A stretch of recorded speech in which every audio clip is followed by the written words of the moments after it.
Chapitre 1 de Daniel.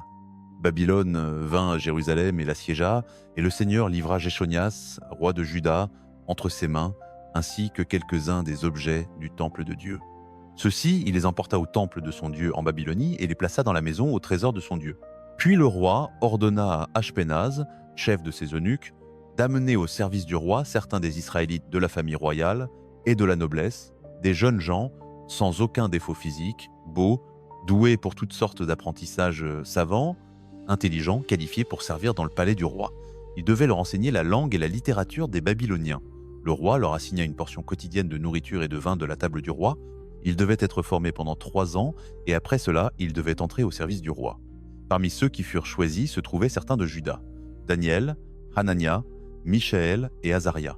Le chef des eunuques leur donna de nouveaux noms: à Daniel, le nom de Belsatsar; à Hanania, Shadrach; à Michaël, Meshach; et à Azaria, Abednego.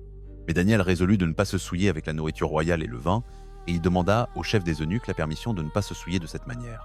Or, Dieu avait fait que l'eunuque montrait de la faveur et de la compassion envers Daniel. Mais l'eunuque dit à Daniel: « Je crains mon seigneur le roi, qui a assigné votre nourriture et votre boisson. Pourquoi verrait-il que vous avez pire apparence que les autres jeunes gens de votre âge? Le roi me couperait la tête à cause de vous. » Daniel dit alors aux gardes que le chef des eunuques avait mis à la charge de Daniel: « Hanania, Michaël et Azaria, veuillez éprouver vos serviteurs pendant 10 jours. Ne nous donnez rien d'autre que des légumes à manger et de l'eau à boire. Puis comparez notre apparence à celle des jeunes gens qui mangent la nourriture royale et traitez vos serviteurs selon ce que vous verrez. » Il consentit à cela et les éprouva pendant 10 jours. Au bout des 10 jours, ils avaient l'apparence plus saine et mieux nourrie que tous les jeunes gens qui mangeaient la nourriture royale. Ainsi le garde enleva leur nourriture choisie et le vin qu'ils devaient boire, et leur donna des légumes à la place. À ces 4 jeunes gens, Dieu donna la connaissance et l'intelligence de toutes sortes de littérature et d'apprentissage, et Daniel pouvait comprendre toutes sortes de visions et de songes. Au bout du temps fixé par le roi pour les amener à son service, le chef des eunuques les présenta à Nebuchadnezzar. Le roi s'entretint avec eux, et il ne trouva personne d'égal à Daniel, Hanania, Michel et Azaria. Ils entrèrent donc au service du roi. Dans toute affaire de sagesse et d'intelligence sur laquelle le roi les interrogeait, il les trouvait 10 fois supérieurs à tous les magiciens et astrologues de tout son royaume. Et Daniel y demeura jusqu'à la première année du roi Cyrus. Chapitre 2 de Daniel. Au cours de la 2e année de son règne, Nebuchadnezzar fit des rêves. Son esprit fut troublé et il ne put dormir. Le roi convoqua les magiciens, les enchanteurs, les sorciers et les astrologues pour lui dire ce qu'il avait rêvé. Quand ils entrèrent et se tinrent devant le roi, il leur dit « J'ai fait un rêve qui me trouble et je veux savoir ce qu'il signifie. » Les astrologues répondirent au roi « Que le roi vive à jamais. Dites le rêve à vos serviteurs et nous l'interpréterons. » Le roi répondit aux astrologues « C'est ce que j'ai fermement décidé. Si vous ne me dites pas ce qu'était mon rêve et ne l'interprétez pas, je vous ferai couper en morceaux et vos maisons seront réduites en tas de décombres. Mais si vous me dites le rêve et l'expliquez, vous recevrez de moi des dons, des récompenses et de grands honneurs. Dites-moi donc le rêve et interprétez-le-moi. » Une fois de plus, ils répondirent que le roi dise le rêve à ses serviteurs et nous l'interpréterons. Alors le roi répondit « Je suis certain que vous cherchez à gagner du temps parce que vous savez que c'est ce que j'ai fermement décidé. Si vous ne me dites pas le rêve, il n'y a qu'une seule peine pour vous. Vous avez conspiré pour me dire des choses trompeuses et malhonnêtes dans l'espoir que la situation changerait. Dites-moi donc le rêve et je saurai que vous pouvez l'interpréter pour moi. » Les astrologues répondirent au roi « Il n'y a personne sur terre qui puisse faire ce que le roi demande. Aucun roi, aussi grand et puissant soit-il, n'a jamais demandé une chose pareille à un magicien, un enchanteur ou un astrologue. Ce que le roi demande est trop difficile. Personne ne peut le révéler au roi, sauf les dieux, et ils ne vivent pas parmi les humains. » Cela rendit le roi si en colère et furieux qu'il ordonna l'exécution de tous les sages de Babylone. Le décret fut donc publié pour faire mourir les sages, et des hommes furent envoyés pour chercher Daniel et ses amis afin de les mettre à mort. Quand Arioche, le commandant de la garde du roi, sortit pour mettre à mort les sages de Babylone, Daniel lui parla avec sagesse et prudence. Il demanda à l'officier du roi « Pourquoi le roi a-t-il publié un décret si sévère ?» Arioche expliqua alors la chose à Daniel. À cela, Daniel alla vers le roi et demanda du temps pour interpréter le rêve pour lui. Puis Daniel rentra chez lui et expliqua la chose à ses amis Hanania, Michel et Azaria. Il les exhorta à implorer la miséricorde du Dieu du ciel au sujet de ce mystère, afin que lui et ses amis ne soient pas exécutés avec le reste des sages de Babylone. Pendant la nuit, le mystère fut révélé à Daniel dans une vision. Alors Daniel bénit le Dieu du ciel et dit « Que le nom de Dieu soit béni d'éternité en éternité, car la sagesse et la puissance sont à lui. Il change les temps et les saisons, il dépose les rois et en élève d'autres. Il donne la sagesse aux sages et la connaissance aux intelligents. Il révèle les choses profondes et cachées. Il sait ce qui est dans les ténèbres. Et la lumière habite avec lui.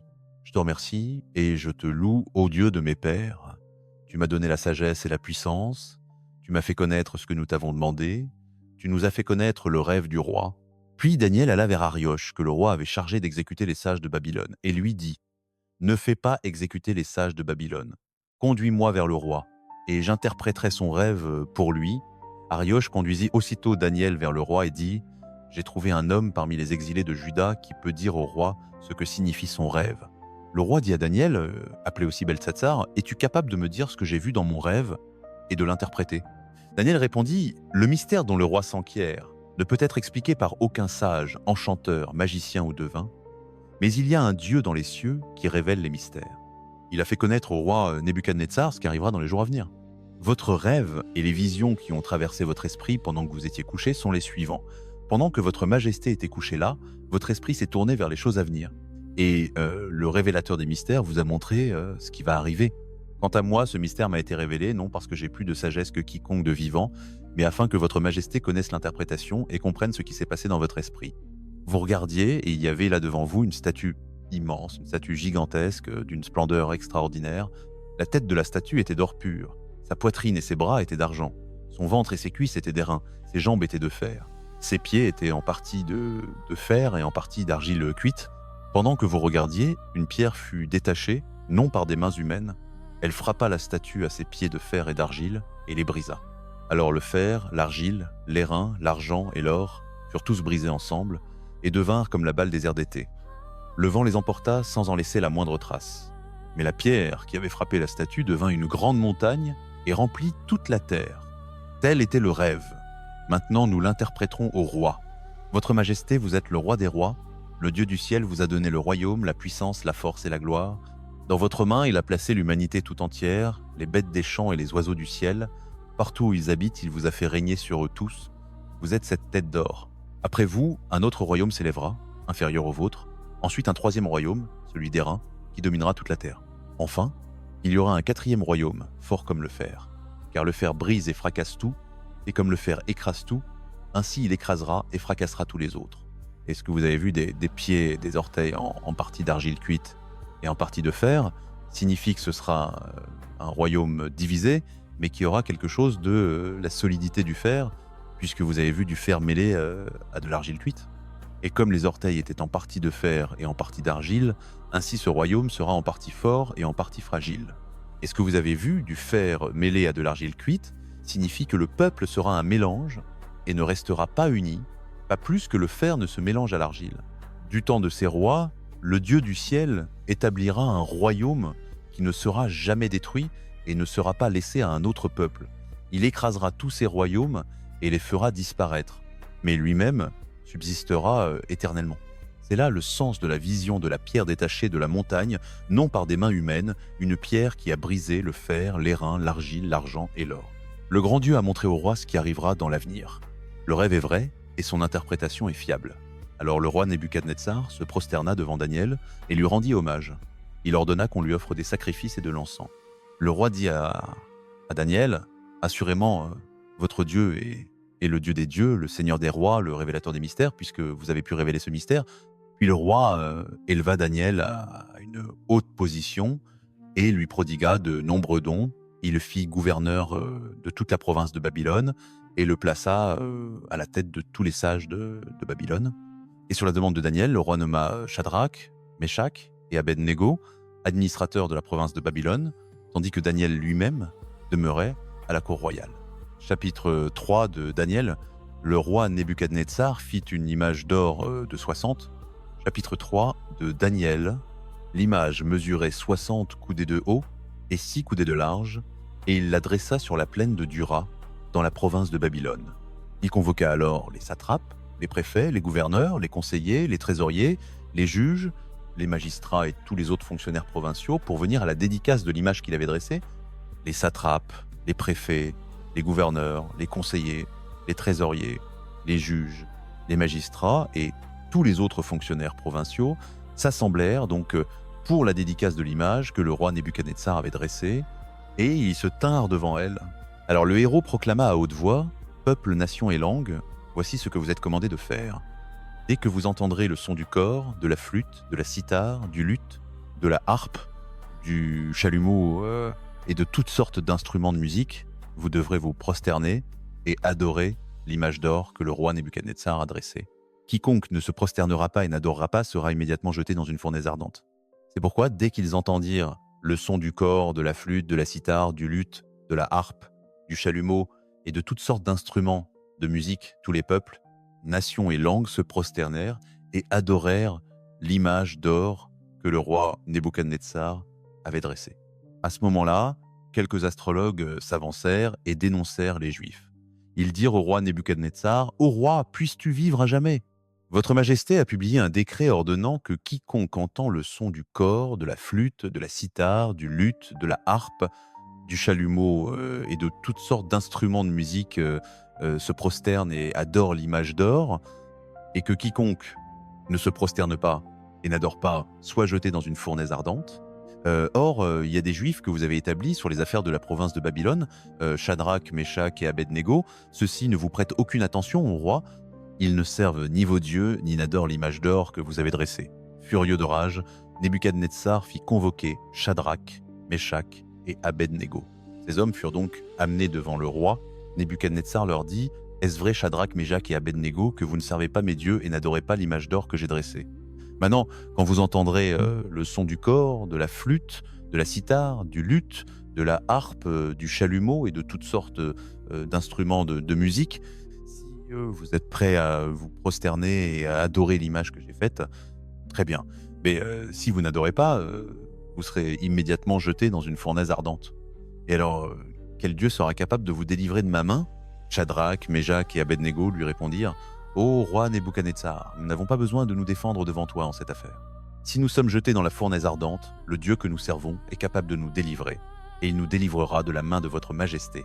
Mais même s'il ne le fait pas, sache, ô roi, que nous ne servirons pas tes dieux et que nous n'adorerons pas l'image d'or que tu as dressée. » Alors Nebuchadnezzar fut rempli de fureur contre Shadrach, Meshach et Abednego, et son attitude envers eux changea. Il ordonna que la fournaise soit chauffée 7 fois plus qu'à l'ordinaire, et il commanda à quelques-uns des plus forts soldats de son armée de lier Shadrach, Meshach et Abednego et de les jeter dans la fournaise ardente. Ces hommes, vêtus de leurs manteaux, de leurs pantalons, de leurs turbans et de leurs autres vêtements, furent donc liés et jetés dans la fournaise ardente. L'ordre du roi était si pressant et la fournaise si ardente que les flammes du feu tuèrent les soldats qui avaient emporté Shadrach, Meshach et Abednego. Et ces 3 hommes, fermement liés, tombèrent au milieu de la fournaise ardente. Alors le roi Nebuchadnezzar se leva précipitamment dans l'effarement et dit à ses conseillers, n'y avait-il pas 3 hommes que nous avons liés et jetés au feu ? Ils répondirent certainement au roi. Il dit, voici, je vois 4 hommes qui marchent librement au milieu du feu sans être liés et ils ne sont point endommagés, et le 4e ressemble à un fils des dieux. Nebuchadnezzar s'approcha alors de l'ouverture de la fournaise ardente et s'écria, Shadrach, Meshach et Abednego, serviteurs du Dieu Très-Haut, sortez, venez ici. Shadrach, Meshach et Abednego sortiraient donc du feu.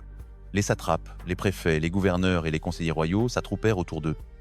Ils virent que le feu n'avait eu aucune puissance sur leur corps, qu'un seul cheveu de leur tête n'était pas brûlé, que leur manteau n'était pas changé et qu'il n'y avait point d'odeur de feu sur eux. Nebuchadnezzar dit alors, béni soit le Dieu de Shadrach, Meshach et Abednego, qui a envoyé son ange et délivré ses serviteurs qui se sont confiés en lui, qui ont violé l'ordre du roi et livré leur corps pour ne pas servir ni adorer aucun autre Dieu que leur propre Dieu. C'est pourquoi je décrète que quiconque, de quelque peuple, nation ou langue qu'il soit, blasphémera contre le Dieu de Shadrach, Meshach et Abednego, sera mis en pièces et que sa maison sera réduite en tas de décombres, car il n'y a point d'autre Dieu qui puisse délivrer de cette manière. Puis le roi fit prospérer Shadrach, Meshach et Abednego dans la province de Babylone. Chapitre 4 de Daniel, le roi Nebuchadnezzar, au peuple et Daniel chapitre 4. Peuple de toute langue qui habitez toute la terre, que vous prospériez grandement. C'est pour moi un plaisir de vous raconter les signes miraculeux et les prodiges que le Dieu Très-Haut a accomplis en ma faveur. Que ces signes sont grands, que ces prodiges sont puissants. Son royaume est un royaume éternel, sa domination subsiste de génération en génération. Moi, Nabuchodonosor, j'étais dans mon palais, heureux et prospère. j'eus un songe qui me terrifia. Comme j'étais couché sur mon lit, les images et les visions qui traversèrent mon esprit m'épouvantèrent. Aussi mandai-je que tous les sages de Babylone fussent amenés devant moi pour m'expliquer le songe. Quand les magiciens, les astrologues, les sorciers et les devins arrivèrent, je leur racontai le songe, mais ils ne purent pas me l'expliquer. Enfin, Daniel se présenta devant moi, et je lui racontai le songe. On l'appelle Beltéchazar, d'après le nom de mon Dieu, et l'esprit des dieux saints est en lui. Je dis, Beltéchazar, chef des magiciens, je sais que l'esprit des dieux saints est en toi, et qu'aucun mystère ne te résiste. Voici mon songe, explique-le-moi. Voici les visions que j'eus pendant que j'étais couché sur mon lit. Je regardais, et il y avait devant moi un arbre au milieu de la terre. Sa hauteur était immense. L'arbre grandit, devint vigoureux et robuste, et sa cime touchait le ciel. Il était visible jusqu'aux extrémités de toute la terre. Ses feuilles étaient belles, son fruit abondant, et il portait de la nourriture pour tous. Sous lui, les bêtes des champs trouvaient refuge, et les oiseaux du ciel nichaient dans ses branches. De lui, toute créature se nourrissait. Dans les visions que j'eus pendant que j'étais couché sur mon lit, je regarda, et voici qu'un saint, un messager, descendait du ciel. Il cria d'une voix forte, « Coupez l'arbre, et taillez ses branches, arrachez ses feuilles, et dispersez ses fruits. Que les bêtes fuient de dessous, lui, et les oiseaux de ses branches, mais laissez la souche et ses racines, attachées avec des bandes de fer et de bronze, dans l'herbe du champ, qu'il soit arrosé de la rosée du ciel, et que sa part soit avec les bêtes dans l'herbe de la terre. Que son cœur d'homme lui soit ôté, et qu'on lui donne un cœur de bête, et que 7 ans passent sur lui. La sentence en est annoncée par des messagers, le verdict est proclamé par des saints, afin que les vivants sachent que le Très-Haut domine sur tous les royaumes de la terre, et qu'il les donne à qui il veut, et qu'il élève au-dessus d'eux le plus humble des hommes. C'est le songe que j'ai, moi, le roi Nabuchodonosor, eu. Maintenant, Beltéchazar, dis-moi ce qu'il signifie, car aucun des sages de mon royaume ne peut me l'expliquer, mais toi tu le peux, puisque l'esprit des dieux saints est en toi.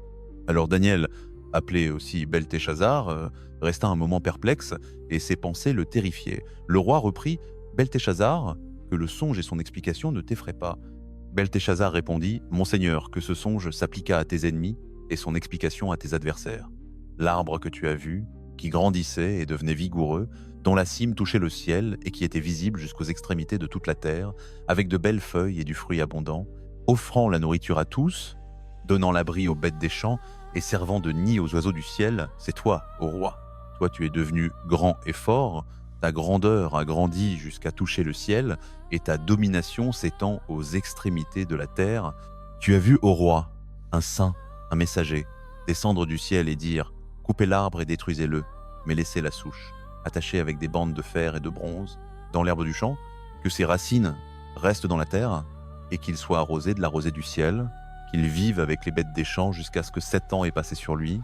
Voici l'explication, ô roi, voici le décret du Très-Haut qui est émis contre Monseigneur le roi. On te chassera d'entre les hommes, tu vivras avec les bêtes des champs, tu mangeras del herbe comme un bœuf, et tu seras arrosé de la rosée du ciel.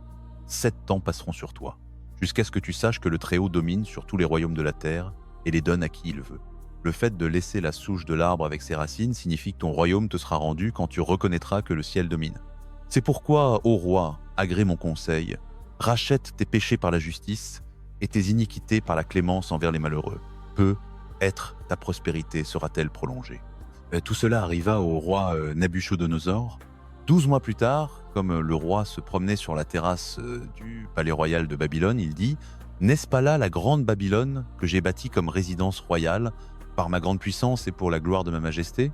Ces paroles étaient encore sur ses lèvres qu'une voix tomba du ciel. « À toi, roi Nabuchodonosor, on dit, ta royauté t'échappe. On te chassera d'entre les hommes, tu vivras avec les bêtes des champs, tu mangeras de l'herbe comme un bœuf, 7 ans passeront sur toi, jusqu'à ce que tu saches que le Très-Haut domine sur tous les royaumes de la terre et les donne à qui il veut. » Aussitôt, les paroles se réalisèrent sur Nabuchodonosor. Il fut chassé d'entre les hommes, il mangeait de l'herbe comme un bœuf, son corps était arrosé de la rosée du ciel, jusqu'à ce que ses cheveux eussent poussé comme des plumes d'aigle et ses ongles comme des griffes d'oiseau. À la fin de ces temps, moi Nabuchodonosor, je levai les yeux vers le ciel, et la raison me revint. Alors je louai le Très-Haut, j'honorais et je glorifiais celui qui vit éternellement, lui dont la domination est une domination éternelle, et dont le royaume passe de génération en génération. Tous les habitants de la terre ne sont rien à ses yeux, il agit comme il veut, avec les puissances du ciel, et les habitants de la terre, nul ne peut arrêter sa main, ni lui dire « Que fais-tu » En même temps que la raison me revint, l'honneur et la splendeur de mon royaume me furent rendus. Mes ministres et mes grands me recherchèrent, et je fus rétabli sur mon trône, et ma gloire fut encore augmentée. Maintenant, moi, Nabuchodonosor, je loue, j'exalte et je glorifie le roi du ciel, parce que toutes ses œuvres sont vraies et que ses voies sont justes, et qu'il est capable d'humilier ceux qui marchent dans l'orgueil. Chapitre 5 de Daniel. Le roi Belshazzar fit un grand festin pour 1000 de ses nobles et but du vin avec eux. Pendant que Belshazzar buvait son vin, il donna l'ordre d'apporter les coupes d'or et d'argent que Nebuchadnezzar, son père, avait prises dans le temple de Jérusalem, afin que le roi et ses nobles, ses femmes et ses concubines puissent en boire. On apporta donc les coupes d'or qui avaient été enlevées du temple de Dieu à Jérusalem, et le roi, ses nobles, ses femmes et ses concubines en burent. En buvant le vin, ils louaient les dieux d'or et d'argent, de bronze, de fer, de bois et de pierre. Soudain apparurent les doigts d'une main d'homme, qui écrivirent, en face du chandelier, sur l'enduit de la muraille du palais royal. Le roi regardait la main qui écrivait. Son visage pâlit, et il fut si effrayé que ses genoux se mirent à trembler et que ses jambes se dérobèrent sous lui. Le roi appela les magiciens, les astrologues et les devins, puis il dit à ses sages de Babylone, « Quiconque lira cette écriture et m'en donnera l'explication sera revêtu de pourpre, portera un collier d'or à son cou et sera proclamé 3e dans le royaume. » Tous les sages du roi entrèrent, mais ils ne purent lire l'écriture ni en donner au roi l'explication. Le roi Belshazzar devint encore plus terrifié, son visage devint plus pâle, et ses nobles étaient consternés. La reine, ayant entendu les paroles du roi et de ses nobles, entra dans la salle du festin. « Ô roi, dit-elle, que le roi vive à jamais, que le roi ne s'effraie point, que son visage ne pâlisse point. Il y a dans ton royaume un homme qui a en lui l'esprit des dieux saints. Du temps de ton père, on trouva en lui de l'intelligence, de la science et de la sagesse, comme celle des dieux. Ton père, le roi Nebuchadnezzar, l'établit chef des magiciens, des enchanteurs, des astrologues et des devins, parce que Daniel, que le roi appelait Beltsatsar, avait en lui un esprit pénétrant de la science et de l'intelligence pour interpréter les songes, résoudre les énigmes et délier les problèmes difficiles. Appelle Daniel, et il te donnera l'explication de l'écriture. On amena donc Daniel devant le roi. Le roi dit à Daniel, « Es-tu Daniel, l'un des exilés de Juda, que mon père le roi a amené de Juda? J'ai entendu dire que l'esprit des dieux est en toi, et qu'on trouve en toi de l'intelligence, de la science et une sagesse extraordinaire. Les sages et les magiciens ont été amenés devant moi pour lire cette écriture et m'en donner l'explication, mais ils ont pu la faire connaître. Alors j'ai appris que tu sais donner des interprétations et délier des problèmes difficiles. Si donc tu peux lire l'écriture et m'en donner l'explication, tu seras revêtu de pourpre, tu porteras un collier d'or à ton cou, et tu seras proclamé 3e dans le royaume. » Daniel répondit au roi, « Garde tes dons pour toi et donne tes présents à un autre. Cependant, je lirai l'écriture au roi et je lui en donnerai l'explication. Ô roi, le Dieu très haut avait donné à Nebuchadnezzar, ton père, royauté, grandeur, gloire et majesté. À cause de la grandeur qu'il lui avait donnée, tous les peuples, nations et langues étaient effrayés et tremblants devant lui. Il faisait mourir qui il voulait, il faisait vivre qui il voulait. Il élevait qui il voulait, et il abaissait qui il voulait. Mais quand son cœur s'enorgueillit et s'endurcit dans l'orgueil, il fut abaissé de son trône royal et dépouillé de sa gloire. Il fut chassé d'entre les fils des hommes, son cœur devint semblable à celui des bêtes. Il habita avec les ânes sauvages, on lui donna de l'herbe à manger comme aux bœufs, et son corps fut trempé de la rosée du ciel, jusqu'à ce qu'il reconnut que le Dieu très haut domine sur tous les royaumes des hommes et qu'il y élève qui il veut. Toi, Belshazzar, son fils, tu n'as pas humilié ton cœur, quoique tu suces toutes ces choses, mais tu t'es élevé contre le Seigneur du ciel, tu as fait apporter devant toi les vases de son temple, et toi, tes nobles, tes femmes et tes concubines, vous en avez bu le vin. Tu as loué les dieux d'argent et d'or, de bronze, de fer, de bois et de pierre, qui ne voient point, qui n'entendent point et qui ne comprennent point, et tu n'as pas glorifié Dieu qui tient dans sa main ta vie et tous tes sentiers. C'est pourquoi il a envoyé cette main qui a tracé cette inscription. Et voici l'inscription qui fut tracée, Men, Men, Tekel, Upharsin. Voici ce que ces mots signifient. Men, Dieu a compté les jours de ton règne et y a mis fin. Tekel, tu as été pesé dans la balance et trouvé léger. Père, ton royaume a été divisé et donné aux Mèdes et aux Perses. Alors, sur l'ordre de Belshazzar, on revêtit Daniel de pourpre, on mit un collier d'or à son cou, et on le proclama 3e dans le royaume. Cette nuit même, Belshazzar, roi des Chaldéens, fut tué, et Darius le Mède s'empara du royaume, étant âgé de 62 ans. Chapitre 6 de Daniel. Il plut à Darius de... Chapitre 6 de Daniel. Il plut à Darius d'établir sur le royaume 120 satrapes, pour qu'ils fussent dans toutes les parties du royaume, et sur eux 3 présidents, dont l'un était Daniel, C'était à ces présidents que les satrapes rendaient compte afin que le roi ne souffrît aucun préjudice. Or, Daniel se distingua parmi les présidents et les satrapes par des qualités exceptionnelles au point que le roi résolut de le mettre à la tête de tout le royaume. À cela, les présidents et les satrapes cherchèrent à trouver un motif d'accusation contre Daniel dans la conduite des affaires du gouvernement. Mais ils ne purent y réussir, car on ne trouva en lui ni corruption ni négligence. Enfin, ces hommes dirent « Nous ne trouverons jamais aucun motif d'accusation contre cet homme Daniel, à moins que ce ne soit à l'égard de la loi de son Dieu. » C'est pourquoi ces présidents et ces satrapes se rendirent en groupe auprès du roi et lui dirent « Ô roi Darius, vis éternellement, les ministres du roi, les préfets, les satrapes, les conseillers et les gouverneurs sont tous d'accord pour que le roi publie un édit et rende un décret interdisant, pendant les 30 jours à venir, à quiconque de faire une prière à un dieu ou à un homme, à toi seul, ô roi, excepté, et que quiconque violerait cela soit jeté dans la fosse aux lions. Maintenant, ô roi, publie l'édit et mets-le par écrit, afin qu'il ne puisse être changé conformément à la loi des Mèdes et des Perses, qui est irrévocable. » Le roi Darius mit donc par écrit l'édit. Quand Daniel apprit que l'édit était publié, il se rendit chez lui. Il avait dans sa chambre haute les fenêtres ouvertes du côté de Jérusalem, et 3 fois par jour, il se mettait à genoux, priait et rendait grâce à son Dieu, comme il le faisait auparavant. Alors ces hommes vinrent en foule, et ils surprirent Daniel qui priait et implorait son Dieu. Ils se rendirent auprès du roi et lui parlèrent de son édit.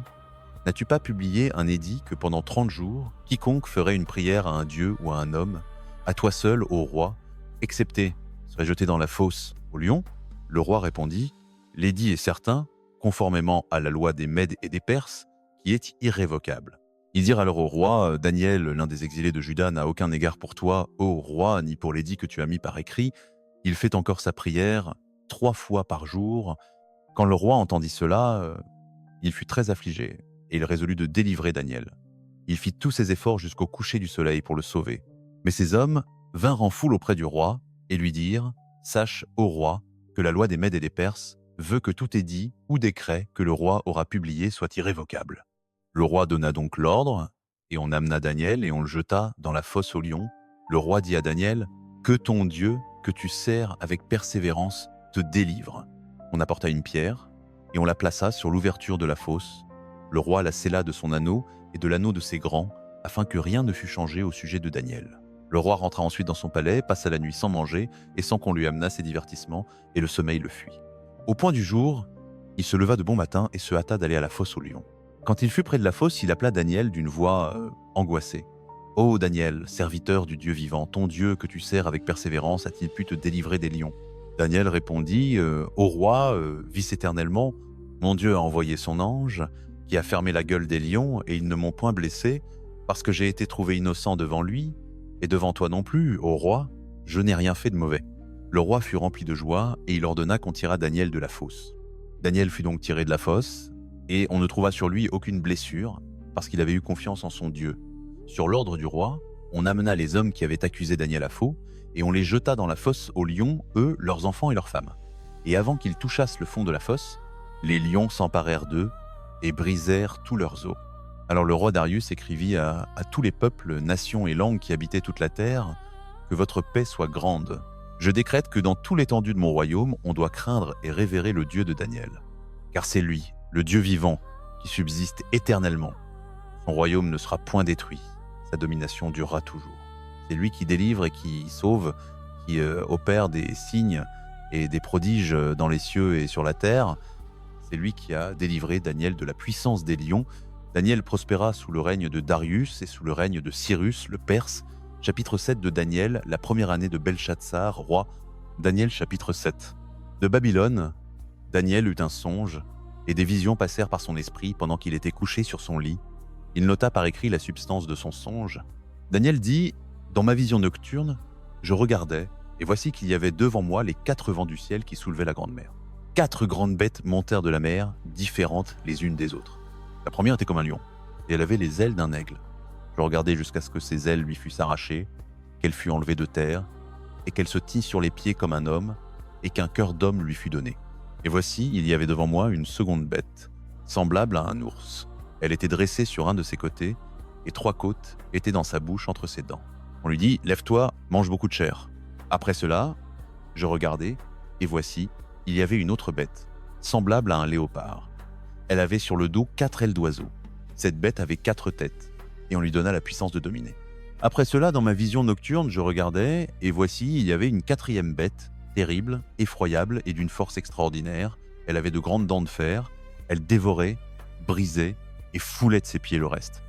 Elle était différente de toutes les bêtes qui avaient paru avant elle, et elle avait 10 cornes.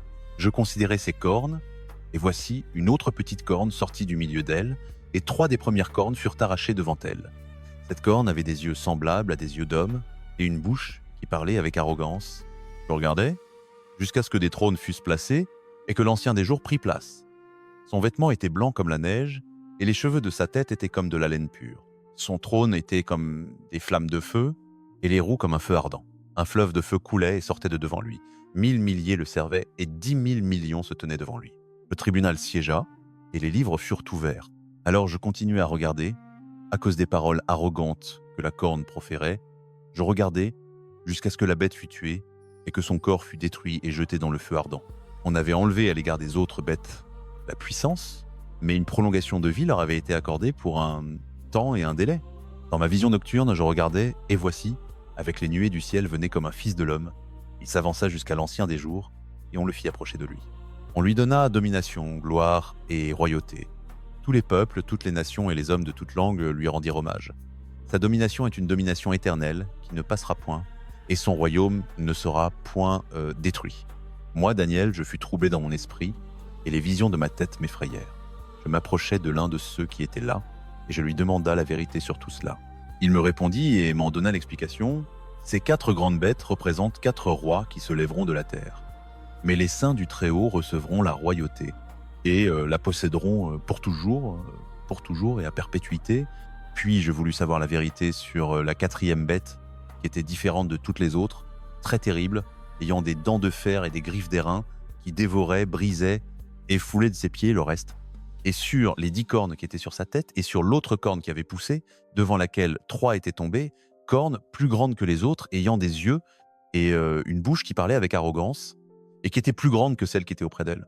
Je regardais, et cette corne faisait la guerre aux saints, et elle les vainquait, jusqu'à ce que l'ancien des jours vit, et que justice fut rendue au sein du Très-Haut, et que le temps fut arrivé pour les saints de posséder le royaume. Il me dit, la 4e bête, c'est un 4e royaume qui existera sur la terre, différent de tous les royaumes. Il dévorera toute la terre, la foulera, la brisera. Les 10 cornes sont 10 rois de ce royaume. Après eux s'élèvera un autre roi, différent des précédents. Il abaissera 3 rois.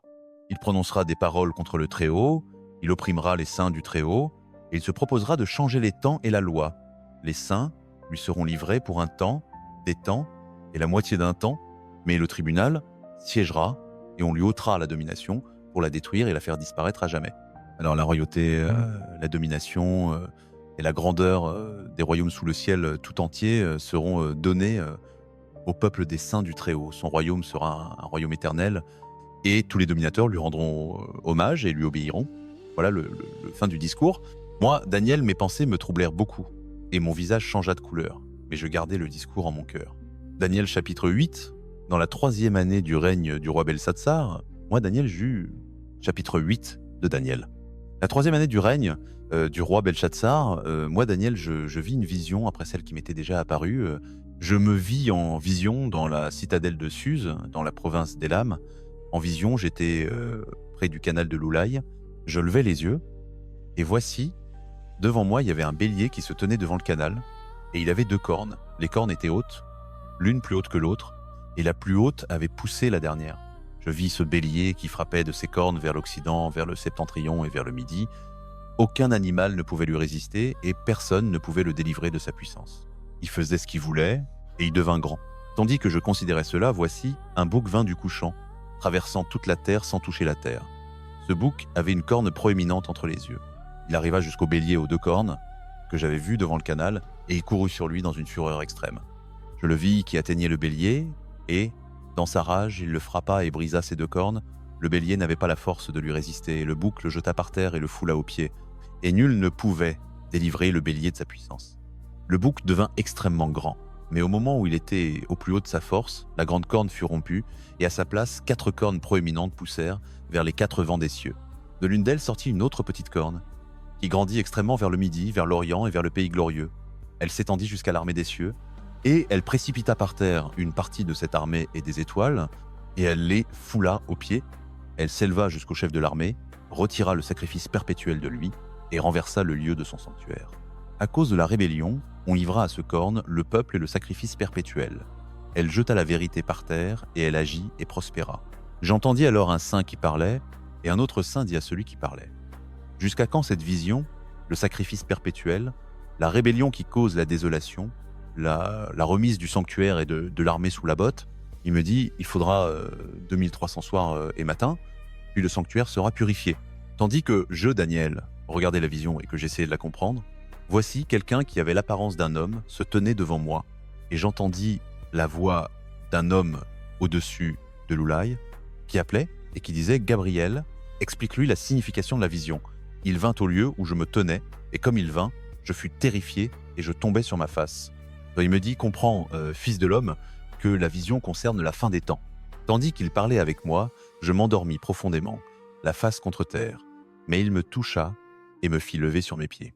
Il dit « Voici, je vais te faire connaître ce qui arrivera au temps de la fin de l'indignation, car la vision concerne la fin du temps fixé. Le bélier que tu as vu, avec 2 cornes, représente les rois de Mède et de Perse. Le bouc hirsute est le roi de Grèce, et la grande corne qui est entre ses yeux, c'est le premier roi. Celles qui sont venues à la place de la corne rompue représentent 4 royaumes qui s'élèveront de sa nation, mais sans sa puissance. Au temps de la fin de leur règne, quand les rebelles auront commis toute leur iniquité, il s'élèvera un roi à l'aspect terrible, habile à l'intrigue. Il deviendra très fort, mais non par sa propre force. Il causera des ravages d'une manière prodigieuse, et il réussira dans tout ce qu'il entreprendra. Il détruira les puissants et le peuple des saints. À cause de sa prospérité et de la finesse de son intelligence, sa ruse prospérera dans sa main. Il se glorifiera dans son cœur. Il surprendra beaucoup de morts par surprise. Il s'élèvera contre le chef des chefs, et il sera brisé sans qu'aucune main d'homme y prenne part. La vision des soirs et des matins qui t'a été annoncée est véritable. Mais toi, cache la vision, car elle concerne un temps éloigné. Moi, Daniel, je fus abattu et je fus malade plusieurs jours, puis je me levais et je m'occupais des affaires du roi. J'étais étonné de la vision et personne ne la comprenait. Chapitre 9 de Daniel, la première année de Darius, fils de Xerxès, de la race des Mèdes. Daniel chapitre 9, de la descendance qui fut établie comme souverain sur le royaume de Babylone. La première année de son règne, moi, Daniel, je compris par les livres, d'après la parole du Seigneur adressée à Jérémie le prophète, que les ruines de Jérusalem duraient 70 ans. Alors je me tournai vers le Seigneur Dieu, et je le suppliais par la prière et les supplications, avec le jeûne, et le sac et la cendre. Je priais le Seigneur mon Dieu, et je fis ma confession. Seigneur, le Dieu grand et redoutable, qui garde ton alliance et ta miséricorde envers ceux qui t'aiment et qui gardent tes commandements. Nous avons péché, nous avons commis l'iniquité, nous avons été méchants et rebelles, nous nous sommes détournés de tes commandements et de tes lois. Nous n'avons pas obéi à tes serviteurs les prophètes qui parlaient en ton nom à nos rois, à nos princes, à nos pères et à tout le peuple du pays. À toi, Seigneur, la justice, mais à nous la confusion de visage en ce jour, aux hommes de Juda, aux habitants de Jérusalem et à tout Israël, aux proches et aux éloignés, dans tous les pays où tu les as chassés à cause de leurs infidélités dont ils se sont rendus coupables envers toi. Nous avons la confusion de visage, nous, nos rois, nos princes et nos pères, parce que nous avons péché contre toi. Le Seigneur notre Dieu est miséricordieux et pardonneur, quoique nous nous soyons révoltés contre lui. Nous n'avons pas obéi à l'Éternel notre Dieu, en gardant les lois qu'il nous a données par ses serviteurs, les prophètes. Tout Israël a transgressé ta loi, et s'est détourné pour ne pas obéir à ta voix. Alors se sont abattus sur nous les malédictions et les imprécations écrites dans la loi de Moïse, serviteur de Dieu, parce que nous avons péché contre lui. Il a accompli la parole qu'il avait prononcée contre nous et contre nos chefs qui nous gouvernaient, en amenant sur nous un grand malheur, car sous tout le ciel, il n'a jamais été fait ce qui s'est fait à Jérusalem, selon ce qui est écrit dans la loi de Moïse. Tout ce malheur est venu sur nous, sans que nous ayons imploré la face de l'Éternel notre Dieu, en nous détournant de nos iniquités et en devenant intelligents à ta vérité. L'Éternel n'a pas tardé à faire venir le malheur sur nous, car l'Éternel notre Dieu est juste dans toutes les choses qu'il a faites, et nous n'avons pas obéi à sa voix. Maintenant, Seigneur notre Dieu, qui a fait sortir ton peuple du pays d'Égypte par ta main puissante, et qui t'ait fait un nom tel qu'il subsiste aujourd'hui, nous avons péché, nous avons commis l'iniquité. Seigneur, selon toutes tes justices, que ta colère et ta fureur se détournent de Jérusalem, ta ville, ta montagne sainte. Car à cause de nos péchés et à cause des iniquités de nos pères, Jérusalem et ton peuple sont en opprobre pour tous ceux qui nous entourent. Maintenant donc, ô notre Dieu, écoute la prière de ton serviteur et ses supplications, et pour l'amour de toi-même, fais briller ta face sur ton sanctuaire désolé. Mon Dieu, prête l'oreille et écoute. Ouvre les yeux et regarde nos ruines, la ville sur laquelle ton nom est invoqué, car ce n'est par nos justices que nous te présentons nos supplications, mais par tes grandes miséricordes. Seigneur, écoute. Seigneur, pardonne. Seigneur, sois attentif. Agis sans tarder, pour l'amour de toi-même, ô mon Dieu, car ta ville et ton peuple portent ton nom. Comme je parlais encore, et que je priais, que je confessais mon péché et le péché de mon peuple Israël, et que je présentais ma supplication à l'Éternel mon Dieu pour la montagne sainte de mon Dieu, comme je priais encore, Gabriel, que j'avais vu dans la première vision, vola rapidement et vint à moi vers le temps de l'offrande du soir. Il vint et me dit ces mots, « Daniel, je viens maintenant pour t'instruire et te faire comprendre. Dès que tu as commencé à prier, la parole est sortie et je viens te l'annoncer car tu es un homme précieux. Écoute donc la parole et comprends la vision. 77 sont fixés sur ton peuple et sur ta ville sainte pour y mettre fin à la transgression et à la fin des péchés, pour expier l'iniquité, pour amener la justice éternelle, pour sceller la vision et la prophétie et pour oindre le lieu très saint. Sache-le et comprends-le. Depuis la sortie de la parole qui ordonne de restaurer et de rebâtir Jérusalem jusqu'à loin, au conducteur, il y aura 7 et 62 . Elle sera rebâtie, place et fossée, mais dans l'angoisse des temps. Après les 62 , un ouan sera retranché, et il n'aura pas en lui. Le peuple d'un chef qui viendra détruira la ville et le sanctuaire, et sa fin arrivera comme par une inondation. Il sera décidé jusqu'à la fin, et des dévastations sont déterminées. Il rendra ferme une alliance avec plusieurs pendant une 7. Au milieu de la 7, il fera cesser le sacrifice et l'offrande, et sur l'aile des abominations viendra un dévastateur, jusqu'à ce que la ruine déterminée se répande sur le dévastateur. Daniel 10, la 3e année de Cyrus, roi de Perse, une révélation fut donnée à, chapitre 10 de Daniel. La 3e année de Cyrus, roi de Perse, une parole se révéla à Daniel, qui était appelé Beltsatsar. Cette parole était véritable et concernait une grande guerre. La compréhension de cette parole lui fut donnée dans une vision. À ce moment-là, moi Daniel, je fis un deuil de 3 semaines. Je ne mangeai aucune nourriture délicate, la viande et le vin ne touchèrent point mes lèvres, et je ne me parfumai point du tout, jusqu'à ce que les 3 semaines fussent accomplies. Le 24e jour du 1er mois, comme j'étais sur la rive du grand fleuve, le Tigre, je levai les yeux, et voici, devant moi, il y avait un homme, vêtu de lin, ayant une ceinture d'or du phase autour des reins. Son corps était comme le topaze, son visage avait l'aspect de l'éclair, ses yeux étaient comme des flambeaux de feu, ses bras et ses pieds ressemblaient à l'air impoli, et le son de sa voix était comme le bruit d'une multitude. Moi, Daniel, je fus le seul qui vit la vision. Ceux qui étaient avec moi ne la virent point, mais une grande frayeur tomba sur eux, et ils s'enfuirent et se cachèrent. Je restai donc seul, et je regardais cette grande vision. Il ne resta plus de force en moi, mon visage changea de couleur, et fut décoloré, et je perdis toute vigueur. Alors j'entendis le son de ses paroles, et comme j'entendais le son de ses paroles, je tombai en un profond sommeil, la face contre terre.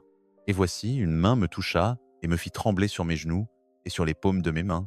Il me dit, « Daniel, homme hautement estimé, comprends les paroles que je te parle, et lève-toi, car je suis maintenant envoyé vers toi. » Lorsqu'il m'adressa ces paroles, je me levai, tremblant. Puis il continua, « Ne crains point, Daniel, car depuis le premier jour où tu as disposé ton cœur à comprendre et à t'humilier devant ton Dieu, tes paroles ont été entendues. Et moi, je suis venu à cause de tes paroles, mais le chef du royaume de Perse m'a résisté, vint, et un jour, alors Michel, un des premiers chefs, est venu à mon secours, et je suis resté là, auprès du roi de Perse. Maintenant, je viens pour te faire entendre ce qui doit arriver à ton peuple dans la suite des temps, car il y a encore une vision pour des jours. Tandis qu'il m'adressait ces paroles, je baissai le visage vers la terre, et je restai muet. Et voici, quelqu'un qui avait l'apparence d'un homme me toucha les lèvres, j'ouvris la bouche, je parlais, et je dis à celui qui se tenait devant moi, « Mon Seigneur, à cause de la vision, l'angoisse s'est emparée de moi, et il ne reste plus de force en moi. Comment le serviteur de mon Seigneur parlera-t-il à mon Seigneur, puisque même à présent, il n'y a plus de force en moi, et qu'il ne reste plus de souffle en moi ?»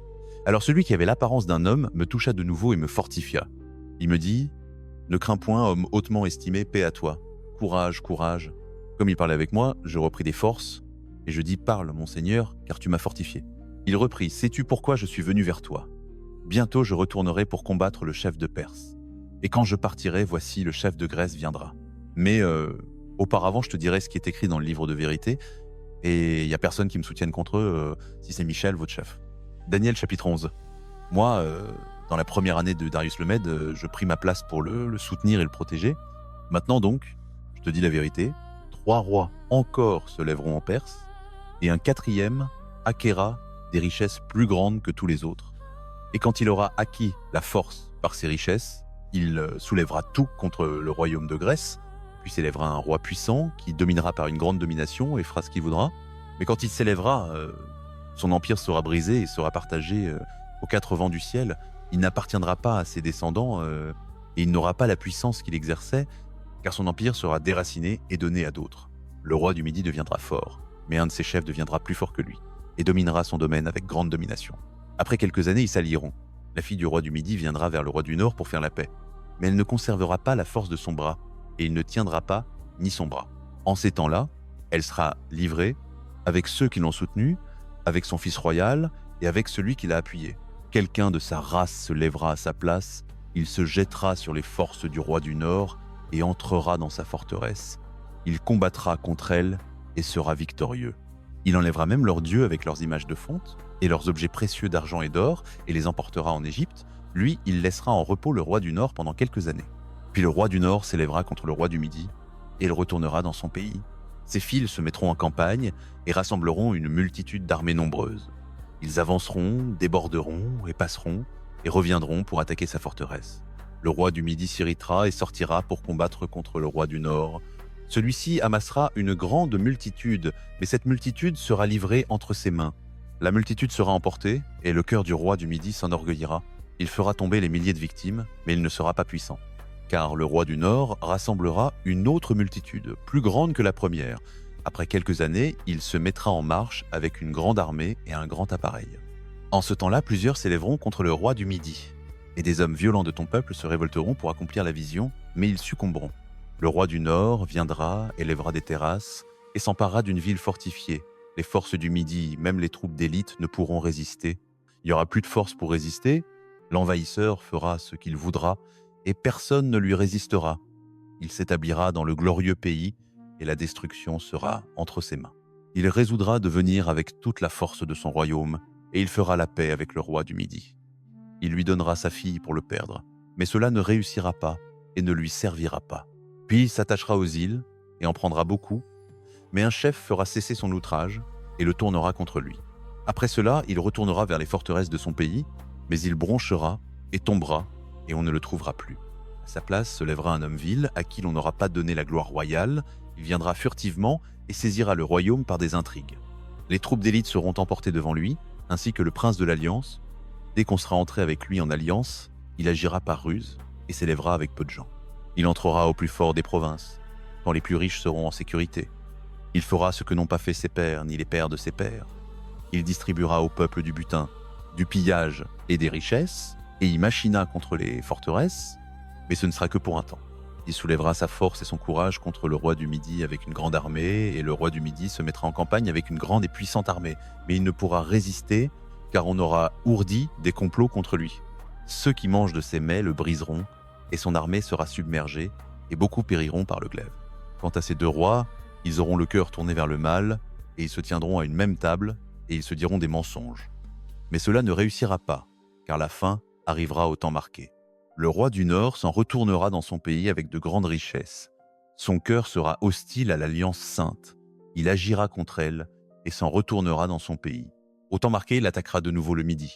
Mais cette fois, ce ne sera pas comme la première fois, car des navires de Kittim s'avanceront contre lui et il sera abattu et se tournera en arrière, irrité contre l'Alliance sainte. Il agira avec audace et retournera, et aura égard à ceux qui abandonneront l'Alliance sainte. Ses forces se mettront en marche pour profaner le sanctuaire, la citadelle, et enlèveront le sacrifice perpétuel. Elles dresseront l'abomination du dévastateur. Il séduira par des flatteries ceux qui auront violé l'alliance, mais ceux qui connaissent leur Dieu se fortifieront et agiront. Les intelligents instruiront à la multitude, et ils succomberont par l'épée et par le feu, en captivité et au pillage, pendant un certain temps. Quand ils succomberont, ils recevront un faible secours. Beaucoup se joindront à eux, mais sans sincérité. Parmi ceux qui sont intelligents, quelques-uns succomberont afin d'éprouver, de purifier et de blanchir jusqu'au temps de la fin, qui arrivera au temps marqué. Le roi fera ce qu'il voudra. Il s'élèvera et se magnifiera au-dessus de tout Dieu, et il proférera des choses inouïes contre le Dieu des dieux. Il réussira jusqu'à ce que la colère soit accomplie, car ce qui est déterminé s'accomplira. Il n'aura égard ni au Dieu de ses pères, ni à celle qui est l'objet du désir des femmes, ni à aucun Dieu, car il s'élèvera au-dessus de tout. Mais au lieu d'eux, il honorera le Dieu des forteresses, il honorera avec de l'or, de l'argent, des pierres précieuses et des objets de prix, un Dieu qui n'était pas connu de ses pères. Il agira contre les plus puissantes forteresses, avec l'aide d'un Dieu étranger. Il comblera d'honneur ceux qui le reconnaîtront. Il les fera dominer sur beaucoup, et il leur distribuera, pour récompense, des terres. Au temps de la fin, le roi du Midi se heurtera contre lui, et le roi du Nord fondera sur lui avec des chars, avec la cavalerie, avec beaucoup de vaisseaux. Il entrera dans les pays, et les traversera comme un torrent. Il entrera aussi dans le glorieux pays, et plusieurs pays succomberont, mais Édom, Moab et les chefs des enfants d'Ammon seront délivrés de sa main. Il étendra sa main sur beaucoup de pays. L'Égypte même ne lui échappera pas. Il se rendra maître des trésors de l'or et de l'argent et de toutes les richesses de l'Égypte. Les Libyens et les Éthiopiens seront à sa suite. Mais des nouvelles de l'Orient et du Septentrion l'épouvanteront. Il sortira avec une grande fureur pour détruire et exterminer beaucoup de gens. Il dressera ses tentes royales entre les mers et la montagne sainte et glorieuse, mais il arrivera à sa fin, et personne ne lui portera secours. Chapitre 12 de Daniel. À ce moment-là, Michel, le grand chef qui protège ton peuple, se lèvera. Il y aura une période d'angoisse telle qu'il n'y en a point eu de semblable depuis que les nations existent jusqu'à ce moment-là. Mais à ce moment-là, ton peuple sera délivré, quiconque sera trouvé inscrit dans le livre. Plusieurs de ceux qui dorment dans la poussière de la terre se réveilleront, les uns pour la vie éternelle, les autres pour la honte, pour l'opprobre éternel. Les sages resplendiront comme la splendeur du firmament, et ceux qui en auront conduit un grand nombre à la justice brilleront comme les étoiles, à toujours et à perpétuité. Et toi, Daniel, ferme les paroles et scelle le livre jusqu'au temps de la fin. Plusieurs s'agiteront ça et là, et la science s'accroîtra.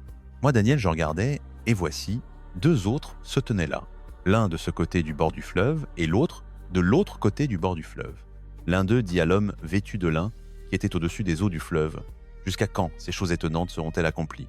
L'homme vêtu de lin, qui était au-dessus des eaux du fleuve, leva sa main droite et sa main gauche vers les cieux, et j'entendis qu'il jura par celui qui vit éternellement, disant « Ce sera pendant un temps, des temps et la moitié d'un temps, quand la dispersion de la puissance du peuple saint aura eu lieu, toutes ces choses seront achevées. » J'entendis cela, mais je ne compris pas, et je dis « Mon Seigneur, quelle sera l'issue de ces choses ?» Il me répondit « Va, Daniel, car les paroles sont cachées et scellées jusqu'au temps de la fin. Beaucoup seront purifiés, blanchis et épurés. Les méchants agiront méchamment, et aucun des méchants ne comprendra, mais les sages comprendront. Du temps où cessera le sacrifice perpétuel et où sera dressée l'abomination du désolateur, il y aura 1290 jours. Heureux celui qui attendra et qui arrivera jusqu'à la fin des 1335 jours. Pour toi, va jusqu'à la fin, tu te reposeras et tu te lèveras pour recevoir ton lot à la fin des jours.